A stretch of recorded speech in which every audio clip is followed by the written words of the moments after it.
Sizin əlinizdə bu ilki jurnal var, ixtisaslar və plan yerləri.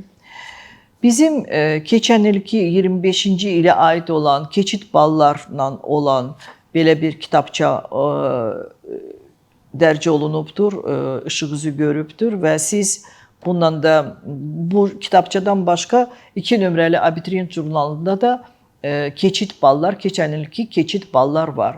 Və nəhayət bu ilin statistikası var. Mənim əlimdə hələ ki onun çap olunmuş variantı yoxdur, elə belə print olunmuş variantıdır. Amma artıq bugün də o satışda olacaqdır. O da bugün ışıq üzü görəcəkdir. Gəlin baxaq birinci qrupa və birinci qrupda olan vəziyyəti, bu ilki vəziyyəti keçən illə təhlil edək və bir suala cavab verək ki, keçən ilki keçid ballara biz nə dərəcədə güvənə bilərik? Biz görürük ki, bu il bizdə demək, bilirsiniz ki, birinci qrupda RK alt qrupu var və RI alt qrupu var. Demək, birinci onu mən qeyd etmək istəyirəm ki, birinci qrup çox belə şanslı qrupdur. Burada demək, yerlərin sayı, plan yerlərinin sayı 20.150 yerdirsə, onların 75%-i 15.200 yer dövlət sifarişli yerlərdir. Bu nə deməkdir? Bu onu deməkdir ki, bu ixtisasları, bu peşələrə gələcəkdə demək, əmək bazarında bizim ölkədə tələbat yüksəkdir deyə indidən hökumət bu təhsil siyasətini həyata keçirir ki, bu ixtisaslara gələn şəxslər demək, hökumətin, dövlətin hesabına təhsil ala bilsinlər. Və birinci qrupda 75% plan yerləri dövlət sifarişli yerlərdir. Birinci qrupda 2 alt qrup var. RK alt qrupunda burada plan yerləri 12.710'dur. Müsabiqəyə buraxılan 200 baldan yuxarı nəticə göstərən şəxslərin sayı isə 7.662'dir. Bu deməkdir ki, 200 baldan yuxarı nəticə göstərən hər bir şəxs birinci ixtisas qrupunda, birinci ixtisasda RK alt qrupunda, birinci ixtisas qrupunun RK alt qrupunda qəbul oluna bilər. Hətta burada demək 150 baldan da yuxarı nəticə göstərənlərin sayı 12.622'dir. Plan yerlərin sayı 12.710'dur. Bu deməkdir ki, 150 baldan da yuxarı nəticə göstərənlər bu ixtisas qrupunda demək özləri üçün demək yer tapa bilərlər. Hətta bundan sonra da RK alt qrupunda subbakalavrlar üçün də müəyyən qədər yer qalacaqdır. Burada ikinci alt qrupda, RI alt qrupunda bu kompüter elmlərinə aiddir. Plan yerlərinin sayı 7.440'dır. Müsabiqəyə 200 baldan yuxarı demək buraxılanların sayı isə 8.000'dir. Görürsünüz ki, burada RI alt qrupunda müsabiqə vəziyyəti daha gərgindir və burada 8.000'dən yalnız 700-440 nəfəri qəbul olunacaqdır. 150 baldan aşağı nəticə göstərənlər isə 250 baldan yuxarı nəticə göstərənlərin sayı isə 10.999'dur. Keçən il bu alt qrupda kifayət qədər subbakalavrlarda qəbul olunmuşdur. Ola bilsin bu ildə hansısa subbakalavrlar burada birinci demək qəbuldan sonra kimlərsə bu ixtisasları qeyd etməsələr, ola bilsin subbakalavrlara yer qalsın, amma düşünürəm ki, elə də çox olmayacaqdır. Və təbii ki, burada da ixtisaslar müxtəlifdir, ali məktəblər müxtəlifdir.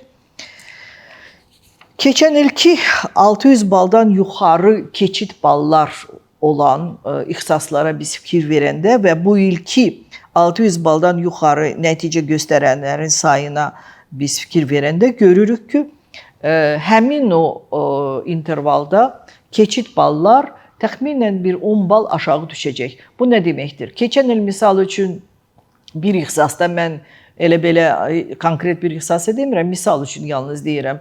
Keçid bal misal üçün 632 idirsə, sizdə isə indi 10 bal aşağıdır, 622'dir. Siz düşünməyin ki, siz həmin o ixtisası seçə bilməzsiniz. Yox, seçə biləcəksiniz, çünki keçən illə müqayisədə həmin o ixtisasa təxminən 10 bal aşağı olacaqdır keçid bal. Bu aiddir o keçid ballara ki, keçən il 600 baldan yuxarıdır bu ixtisas qrupunda, RK alt qrupunda. 500-dən yuxarı demək keçid ballar RK alt qrupunda təxminən həmin səviyyədə qalacaq və bu il sizdə 500-dən yuxarı 500-600 bal arasında nəticə göstəribsinizsə RK alt qrupunda, keçən ilki ballara çox böyük demək ehtimalla güvənə bilərsiniz və o ixtisasları seçə bilərsiniz. Demək 400-dən yuxarı nəticə olan keçən il keçid ballar ki var, bu il həmin o ixtisaslarda ola bilsin ki, təxminən 10 bal aşağı demək keçid bal formalaşacaqdır. Burada da demək siz öz balınızı keçən ilki keçid balına müqayisə eləyəndə rahat bir 10 bal yuxarı ixtisas seçə bilərsiniz. Eyni vəziyyət bizdə demək 300-400 bal arasında olan ixtisaslardadır. Amma həmin o histogramın arxasında demək sol tərəfində qalan 200 balla 300 bal arasında olan şəxslərin sayı 7662-dir. Bu demək bu 200 baldan yuxarı nəticə göstərənlər və burada bu demək intervalda 300 balla 200 bal arasında olan intervalda keçid ballar, keçən ilki keçid ballar təxminən 10 bal artacaqdır. Beləliklə RK art qrupunda bu artma yalnız aşağı, keçən il aşağı olan ixtisaslarda olacaqdır. Bu əsasən regional ali məktəblərə aiddir və özəl ali məktəblərə aiddir. Və burada demək 150 balla, misal üçün 150-200 bal arasında olan ixtisaslarda da biz görürük ki, bu bir 10 bal aşağı düşəcək.